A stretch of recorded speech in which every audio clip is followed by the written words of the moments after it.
Marina Hoffman was 34 when her life in Newark, New Jersey, began to feel suffocatingly small for her burgeoning dreams. 3 years divorced and working as a manager at a high-end clothing boutique, her days were a repetitive cycle of customer service, and her nights were spent doom-scrolling through her Instagram feed, watching the exciting lives of others unfold on her phone. Her friends had settled into second marriages, motherhood, or radical career shifts, but Marina felt suspended in limbo, stable but unfulfilled. It was on a particularly cold and lonely February night, as the sleet rattled against the window of her compact city apartment, that Marina made a radical decision to create a profile on an international dating app. She wasn't interested in the local American apps she'd tried, where she inevitably encountered acquaintances or men who were obviously misrepresenting their age. This time, she wanted genuine upheaval. She craved adventure and possibilities Newark simply couldn't offer. The app was called Global Hearts, and it promised to connect people across borders who were serious about relocation for a long-term relationship. Marina spent hours curating her profile. She chose photos that showed her life authentically. A smiling selfie taken at the Jersey Shore the previous summer, a candid shot hiking a trail in the Appalachians, and a picture of her reading in a cozy downtown cafe. Her bio was concise and honest. 34-year-old East Coast woman seeking genuine connection and adventure. I love traveling, nature, and deep conversations open to new possibilities. The first few days were a whirlwind of notifications. Men from Europe, Asia, and Australia filled her inbox, many transparently looking for an American visa, others sending mass-produced, flattering messages.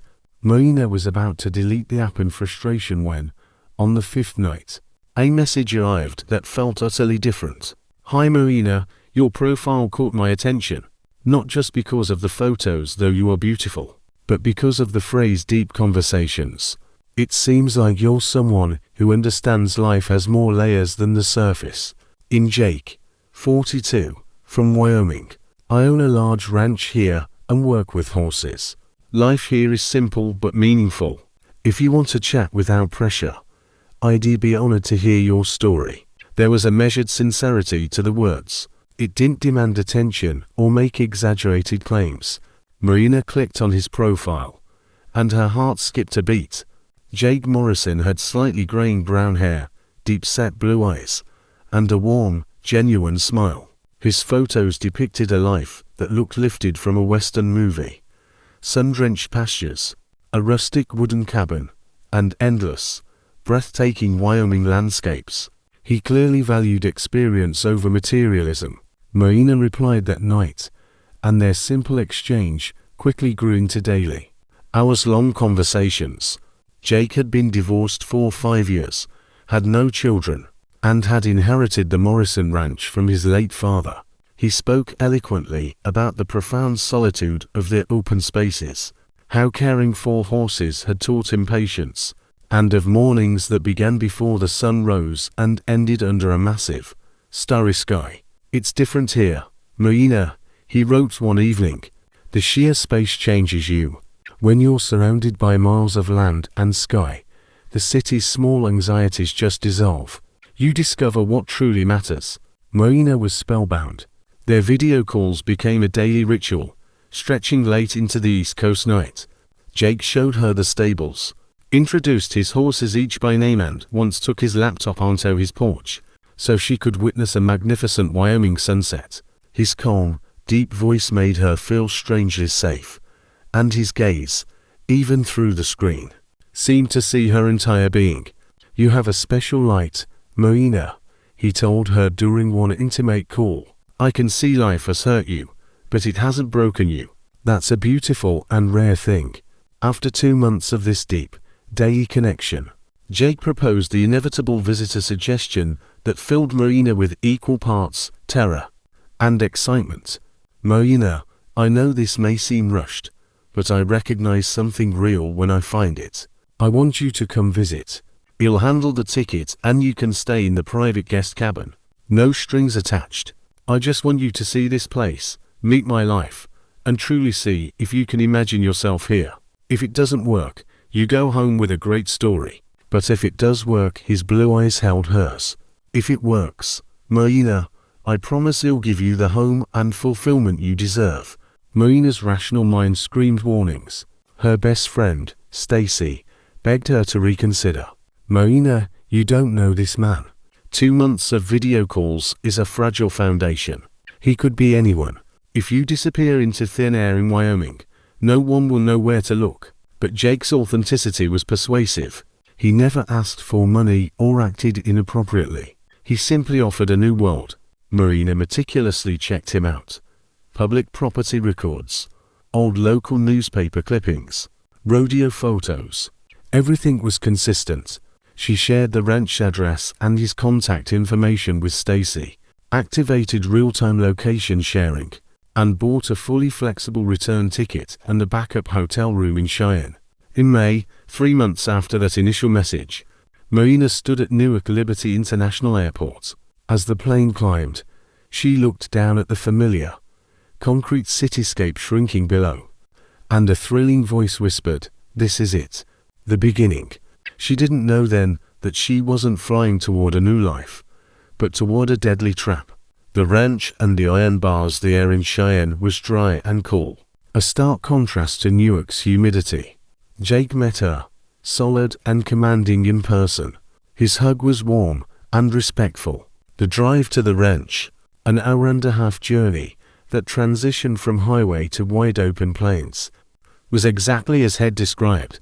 "We're 40 minutes from civilization," he reiterated, turning onto the long, unpaved dirt track. No close neighbors, just the quiet of the high desert. The Morrison Ranch was perfect, a rustic wooden cabin with a wide porch. Marina quickly messaged Stacy, "Arrived safe. Here's real. All seems fine. Location sent." The guest room was charming. Later, they ate a simple dinner on the porch as the sun set, painting the vast sky in fiery colors. Marina had never seen so many stars. Jake was the perfect host, attentive and non-intrusive. But as Marina prepared for bed, she noticed it. A small, blinking red light near the ceiling, built into the smoke detector. Using her phone's camera zoom, the chilling realization hit her. It was a hidden camera. The peace instantly shattered. The remote silence became terrifying. She tried to text Stacy, but the signal had dropped entirely. She spent the night awake, staring at the ceiling, feeling watched. The next morning, the sunlight made her doubt herself. It must be the detector's standard light. Ashamed of her paranoia, she joined Jake for a hearty breakfast. Later, on a tour of the property in his utility vehicle, Jake paused by a secluded creek.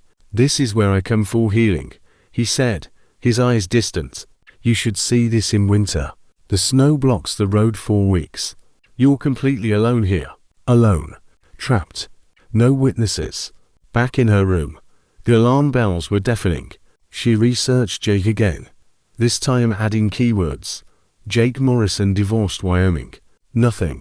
Then, she searched Morrison Ranch Wyoming disappearance. An article from 3 years prior. Rebecca Chin, 31, from San Francisco, vanished after meeting an online man in Wyoming. The case was cold. Marina stared at Rebecca's photo. On the missing woman's neck was a moon pendant necklace, the same one Marina had seen in an antique box in Jake's living room. Panic seized her. She began stuffing clothes into her suitcase. She had to leave. When she opened the door, Jake stood in the hall. His smile was gone. "Going somewhere, Marina?" he asked, blocking the hallway. The truck keys were gone from the hook. "I had a family emergency," she stammered. "You seem tense," he said, his voice flat. "Go back to your room and rest. I'll make you my mother's special tea." It was an order. Marina retreated. She tried the window. Discreet iron bars were outside. She was locked in. The notebook and the triumph later, after Jake locked her door from the outside. She heard him speaking from the hallway, his voice chillingly calm. "They always scream at first, Marina." Rebecca screamed for 3 days. You would be the 5th. Her legs gave out. She sank to the floor. Hours later, in the dark, she began meticulously searching the room. She found it. A loose floorboard near the bed. Beneath it was a gold heart pendant and an old notebook. The first page was scribbled by a frantic hand. My name is Sarah Mitchell, 28, from Portland, Oregon. Trapped at Morrison Ranch for 47 days. He calls me his special project. If you read this, please call the police. Don't let him. The entries detailed his methods. The drug tea. The locked basement room. The photos of previous victims. The final entry ended abruptly. He said, "Today is my last test." I saw the names in a file. Rebecca, Michelle, Jennifer. Marina had to play his game. When Jake unlocked her door with a tray of drug tea, she feigned submission. "I was scared, Jake. I apologize. Maybe I just need time to adjust," she said, forcing herself to meet his eyes.